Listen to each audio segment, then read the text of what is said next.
Starting on the Redemption Road update for Darkest Dungeon 2. All right. Combination of brand new features plus many improvements of existing parts of the game. Hey, nice. Many of the changes are based upon valuable community feedback. Thank you. Awesome. All right, routes. We're enhancing the map traversal experience by layering some additional strategic planning on your route choices. Good. There was almost none to begin with. The Stagecoach now has armor and wheel tokens, which factor into overall strategy and resource management. Awesome. The Stagecoach has felt really weird and not very fleshed out yet, so I'm kind of glad they've gotten to this in early access. That's nice to see. The controls, a brand new control scheme that reduces the labor on the player and keeps the focus on the journey. It's a weird way of putting it. I don't think it was labor that was the problem. It wasn't like I was like, man, it's so laborious steering this the Stagecoach. It was always, why the fuck am I having to do that? So I'm curious what that actually means, but I think it's going to be an improvement. Pets, animal companionship at last. 10 pets, each with run-defining effects. I like that this portion is the part that I'm interested in. Run-defining effects. I don't care about pets. I mean, I've got a pet now, and sometimes I care about her. Sometimes. I certainly don't care about them in games. So if it was just an aesthetic, like a pet that follows your thing around, I think it'd be totally out of place with the Darkest Dungeon universe. So I'm kind of curious what it's going to look like here. So I haven't interacted with this mechanic at all. I'm going to withhold any judgment on it past the idea that it's kind of cool to add more customization to each run, because the runs were a little samey, so I'm kind of curious about that. More generous candle scoring. Remove candle penalties from abandoning a run mid-region. Added the Academics Honorarium, which is a limited candle bonus that applies to a fresh profile and more. Okay. That's meta progression. Not too worried about meta progression. If the game's great, we're going to meta progress anyways. If the game's not great, we're probably not going to bother meta progressing. So I'm not sure that the sweet spot of that matters so much for me, but okay. Valley 2.0. You'll find it quite a bit shorter, and also with one very key change. The altar's location was brought to the very beginning. I can't remember if we explored the valley or not. So, okay. Loathing 2.0, good. The loathing system was kind of meaningless. You just always took all the fights to keep it low anyways, and you certainly noticed when it scaled up, we didn't have a lot of control over it. A revamped and more expansive loathing system. Keep it under check or anger the confession boss. Sounds terrifying. Torch 2.0, a reconfiguration of Torch gameplay effects to better mesh with other systems. That'll be interesting. You had almost no control over the Torch previously. Basically, your only control was, I think it was interacting with some of the events, and those weren't really interactions so much as they were choose a choice kind of deal. Loot and economy balancing, recalibrating the economy to ensure that treasure collection and shopping gives interesting choices and reduces inventory clogging. Fantastic. It's great. Curious to see what the actual implementation of it, but the idea is really good. Infernal Flame disabled for this version. That's fine. Don't care. This is early access. The system counters have been improved to offer interesting and clear options and trade-offs. They remain the primary source of flame restoration mid-region. Cool. I haven't been very impressed with encounters, and I also haven't played since they revamped. Previous patch notes included a revamp of the relationship system. So there's going to be a ton that has changed since we played last. Academic studies removed almost all torch costs from interaction, removed avoid from standard options, avoidance still a choice to certain quirks. That's nice. I mostly avoided these because they weren't worth it, and now if I can't avoid them, I'm forced to interact with it, which I like. And many more adjustments and fixes. See later in these notes. Continue reading for more details. Oh, there's more. Oh my god. So this was a summary. Dude, I got baited by how good their layout is. I want to read more than the summary, but that's awesome that they have a summary and then in depth. All right. Stagecoach now has two types of tokens, wheels and armor. These tokens do not recharge on their own and must be replenished via their Wainwright at an inn for a cost. Wheel and armor tokens can be replenished via some encounters. Some Stagecoach items can grant wheel bonus armor. When wheels or armor are full, the party gets a benefit. When they're exhausted, exposes the party to a new ambush. See below. Cool. Here's the route type options. Okay, roads are now generated with one of several route types, replacing the binary fight, no fight system we had. Icons are shown midway along the road segment on the minimap and are subject to scouting rules. Safe, no effects. Functions as it currently does, rarest of the route types. Rough patch, the potholes and poor driving conditions deduct a wheel token. Hazard, a region-themed trap that deducts one armor token. Combat functions as the current road fights do, except the time limits have been removed. That's interesting. I'm kind of I could be convinced either way about the time limits. They might be good, they might be bad. So interesting that's removed. An Oblivion Tear, an ink fire wall that increases loathing by +1 when the coach passes through it. Is this really redefining the route types as they've described? Added strategic planning. I mean, I guess it gives you 2 more resources to deal with, wheels and armor. And you're going to have to, I guess some of your decisions are going to be avoiding a fight to hit a wheel damage, I guess. Okay. I want to see how that plays. This is the actual description of this is a little less exciting than the summary. Urgent repairs. The coach has been damaged and the party is set upon by pillagers. Awesome. When either armor or wheel tokens are depleted and you choose a route that would ordinarily deduct a token of said type, this sets off a roadside ambush. Urgent repairs procs every round and targets one hero, replacing their skill bar with a single skill repair coach. Oh, I see. So you're going to have to fight with 3 players each round as you repair the coach. That's cool. It's nice there's a fight out of this. Furthermore, the party suffers a penalty based upon where it was, whether it has wheels or armor that were depleted to cause the ambush. Okay. You replenish for a relic cost. All right, roads and intersections, stagecoach controls. To reduce a coach handling labor and to better reflect the game's identity as a strategic experience, coach controls and intersections have been modified. Tapping W or up will set the coach in motion, and S or down will stop it. Okay. Intersections present as a click and hold decision point. Nice. I don't think that's going to change much in the gameplay, really, but it's probably a nice quality of life. All right, pets. The first 6 of 10. There are 10 total pets in 5 different cages. The first 6 pets unlocked have the effects that synergize with the specific categories of Stagecoach items. The goal is to create Stagecoach builds focused around a pet. That's a great goal. Stagecoach was kind of bland and boring, and this is much more interesting. To achieve this, various Stagecoach items now have a gear type tag, and effects on a pet will scale on the number of those Stagecoach items equipped. For example, the Unnatural Owlet provides 5% debuff chance per Tinker's gear equipped. The Tinker's gear tag has been added to Explosive Magazine, Blueprint Tubes, Assay Gear, Tinker's Bench, and Trapmaker's Kit. All right, so you're going to pick a pet, and you're going to choose Stagecoach upgrades either based on their individual power or their synergy with your pet. That's kind of cool. The final 4 pets unlocked have powerful combat effects. Cool. I actually like this too, because you might be able to, for example, build a, like the debuff example is a really good example. Maybe some debuffs really don't apply consistently enough or are resisted too often to use. You might actually find some skills that you would never normally use that are now relevant, which is kind of cool. And you might be able to use skills in zones you weren't able to before. Like you may be able to burn some of the burn resistant enemies in the game, for example. It's kind of cool. We relaxed and increased early game scoring quite a bit. Gaining candles and investing them at the Altar of Hope is a key part of the game, and we were a little too stingy before. Removed the scoring penalty from abandoning expedition, increased map candle spawn, added bonus candles to begin with, region goal increased, and increased starting hero candle rewards from 1 to 2. It's nice. Yeah, we're doing React content right now, Fudgeinator. The valley has been significantly shortened. The altar has been placed before the confession screen, so you can visit it at the end of every run. This will allow you to unlock paths and heroes and immediately use them. Hey, that's actually a really good... I wasn't sure what the confession screen was, or the altar was. That's great. So you can get your unlocks before you start your next run, so you can apply your unlocks. Cool. With the Hoarder and Assist node gone, shopping prep for the expedition has been moved to the provision of the first inn. That's nice, too. Didn't like Hoarder nodes. All right. Loathing. The loathing system has been extensively reworked. Instead of accruing at inn arrival, loathing now builds when passing through Oblivion Tears or by visiting Void Touch locations. As before, combat reduces loathing. However, if loathing builds to its maximum, the confession boss stirs and inflicts a confession-specific attack upon the party.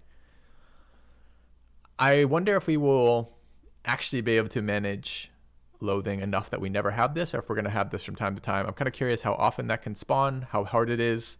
Like, is there going to be a strategy where you deliberately max loathing to trigger the confession boss because you're halfway through a run, and that way it will reset loathing and then you don't have back-to-back boss fights? Or can you sometimes be in a position where, you know, you take this encounter and then you add some loathing and then you have a boss fight right after, so you end up confession boss, loathing, major boss. We'll have to see. It's kind of interesting. Depending on your confession boss choice, the max loathing effect is different, but in all cases, the final boss also gains a health buff. Okay, so that's going to be really important to deal with. The bonus stacks each time loathing is maxed out, so be careful. Oh, I see. I thought it meant when you're loathing level, but this is based on the number of times you max loathing. The bosses get harder. That's interesting. I wonder if that's the way to do it. Because that might end up in these death cycles, right? Where you're unable to handle loathing, so you pay the penalty of having to fight this extra hard fight that is added to it, and the rest of your run gets harder, as opposed to you pay the price once, you don't have to pay the price twice. It's weird that they're making you pay the price twice for that. It's interesting that these are thematically linked, but I wonder how gameplay wise it might be a bit spirally. All right, Torch 2.0. The Torch's gameplay effects have also been revamped. The revision focuses on some thematic touches. Chance of blind for heroes in the dark, chance of blind for monsters in the light. Oh, that's nice. As well as removing some of the crit and dot resist clutter. Ah, cool. Dot changes. Dots dealt by trinkets and combat items can now be affected by effects that modify dot duration. To accommodate these changes, dot effects on various items have been updated from percentage to flat modifiers. Nice. Loot and economy rebalances. Combat in and stagecoach items have been removed from battle rewards. Most have been removed. Okay. The amount obtained from battles overshadowed the need to purchase from shops. That is absolutely true. You were overwhelmed with stagecoach upgrades, most of which didn't really matter, and most of which were you just threw out kind of deal. So that's nice. That's a nice change. You might actually care about them now. It's also contributed to excess amount of items. Nice. Yes, I'm glad they're tracking on inventory management. Inventory management is miserable. All right. Key location loot changes. Field Hospital has reduced shop selection as it's not meant to be a shopping destination. The Hoarder has improved the shop selection of trinkets and stagecoach. Inns have improved shop selection. Catches better rewards. That's good. I think these were not worth going to before. And Oblivion's Ingress. I don't remember what these are. Is this the final cultist region in a run? In each zone? Cultist trinket and dark impulse drop rate improvements. Okay. I haven't found cultist trinkets to be worth the trade-off of having to use 2 trinkets for it and extra stress yet, but maybe. All right. Baubles from battles increase. Remove baubles and double the amount of relics from swine battle rewards. Price changes. Okay. The balance adjustments are intended to ensure that every relic collected is valuable and shopping, outfitting, interaction in the games are meaningful. Good, because they weren't before. Memory system changes. I hate the memory system as it existed prior to this patch, so let's see what they've done with that. Memory flow has been revised to better match the rearranged valley and to be closer to our original design goals of linking memories directly to success against confession bosses. Memory slots are no longer unlocked at the Altar of Hope. Instead, each hero instance. What is a hero instance? Unlocks their own memory by defeating their own memory slot by defeating a confession boss. I don't know what this means yet. I got to see this in action to understand it. Each unique confession boss allows this hero to fill another memory slot up to the maximum 5. Victorious heroes with no memories need to purchase a memory at the next Altar of Hope to persist. Note that currently only 3 slots can be unlocked because there's only 3 bosses. Okay, example. Boudica the Hellion wins Denial Confession. Now she can have a memory installed. If she beats Resentment Confession, she can put a second memory on. The Altar memory track is used to unlock memory discounts. I don't know what that is yet. I think that's I think hero instance there maybe is per run, but these are the zone bosses. So, but what are memories? I guess I don't know what that is yet. Okay. Moving forward, if carding under party must have a memory assigned to them. Okay. Memory heroes. Okay. Assist counters revamp. Assist counters have been thoroughly revisited. The intent is to provide interesting choices for the party, primarily help in the areas of torch supplies and repair. They still function the same way overall. Choices have been audited and redesigned with the intent of making the rewards perceived both better and more consistent. Quirks are a major driver for special responses. That's nice. I've always enjoyed the quirk system interacting with outcomes. Should be more likely. I mean, both enjoyed it in the positive and also enjoyed the ridiculous negative of like Kleptomaniac from the previous game or whatnot. Anyways. Should be more likely that if you're desperate for a torch and roll into an assist location, that at least one hero will want to interact in a way that actually restores torch. Stagecoach item adjustment overview. Updated and increased stacking stagecoach items to align with the types of items produced. It's an item that produces, increases stacking. Okay. Looking forward to seeing this mechanic. I don't think reading about this anymore really helps that much. I mostly just want to see it. Hospital Hoarder location scouting will also increase their shop selection. That's neat. Food barrel icebox getting additional effects based on the number of food items the player collects. I hope these are tagged in a way. I mean, this says there's an item tag there. To increase stacking by item tag and type rather than unique items only. I have to see what that looks like. I hope that reminds me because I'm going to forget about this, but this looks like an interesting modification. All right. Tutorial image improvements. Remove negative affinity penalty for some resist location choices. Kept them for diametrically opposed stuff like charge versus flee and fight versus flee. Net effect should be less disharmonious affinity at resist stories in particular. This is intended to help with management relationships. Feels bad to pick a resist node specifically to keep loathing under control and then get penalized with unruly heroes. That is true. And I think feels bad is a really nice way to describe that, actually. I think that's actually important for the gameplay experience, right? Like, even when you're losing or failing, it shouldn't just feel like, oh man, this was totally outside of my control. There's nothing I could have done about this. You should be like, man, I could have done this better. I could have improved this. Next time I can do better. Reduce torch drain by 20%. I hope they haven't made the game too easy. I mean, it's generally not a problem in the Darkest Dungeon, but people are weak when it comes to what they want their difficulty to be. If you just ask the average player how hard is Darkest Dungeon, the game is really hard, but it isn't really hard. So anyway, increased number of node choices, more hero shrines overall. The length of a region 3 is a full-length expedition has been reduced to more closely match that of region 2. Nice. Region goals, rewards of hope been increased. Alter monster party difficulty shaping work in progress. Working on providing a more reliable progression of easier matches to harder matches as you go from region to region. That's good. Okay. A lot of small stuff here. Added new relationship tooltip descriptions. Okay.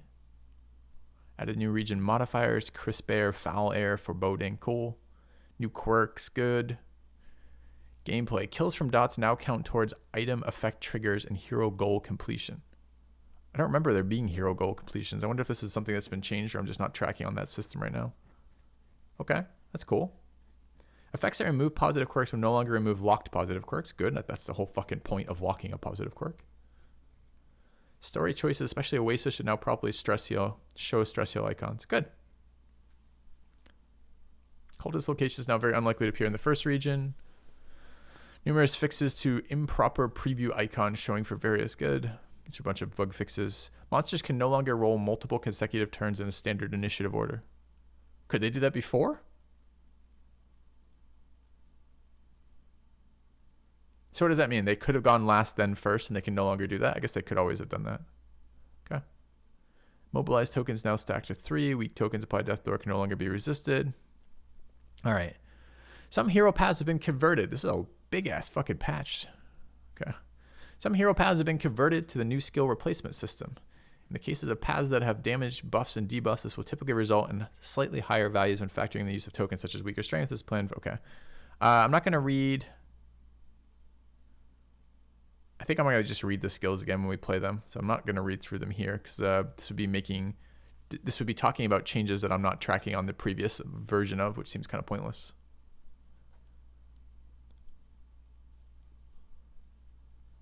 Okay. General item changes. Combat items are now rewarded in full stacks. That's cool. Remove range tag from combat items that was not clearly communicated and was causing undesired interactions. Added possession limit to each trinket and stagecoach item to reduce multiple appearances. Okay. Stagecoach equipment are now called stagecoach items. Replace the Stillwater Shroud Layer boss trophy with the Lashing Tides. Okay. Added several new items. Nice. We'll see what they do as we play. Remove the noisemaker. Added a new item tag, explosive. Added new stagecoach item tags. Okay, so these are the categories of this. So food barrels, icebox, pot and still, stew pot, and griddle are food gear. So there's a bunch of major categories, and they're generally going to be synergetic, right? Okay, a lot of reading, a lot of item changes. We're just going to have to read our items as we play. We haven't played in months, so a lot of it's going to be remembering it anyways. So I'm not going to read most of these. Bunch of trinket changes. Again, we're just going to have to read them as we play. I could talk about specific balance if I had some sense of what they were before, but I don't. Okay, and fixes. Okay. That looks awesome. Looks really good. Really excited to check out this round of it. I think I'm going to end the YouTube video here.